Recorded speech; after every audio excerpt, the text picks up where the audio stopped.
Welcome to our step-by-step guide on customizing notification durations in Windows 10.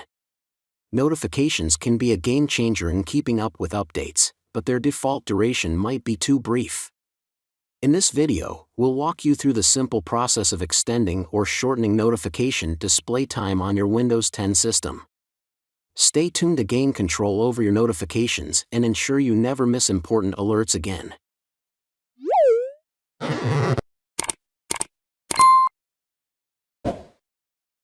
Open Settings.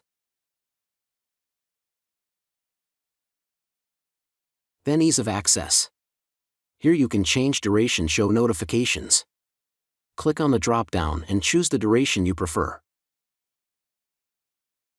Changing this setting will affect how long notifications remain visible on your screen before they disappear. I hope this helps.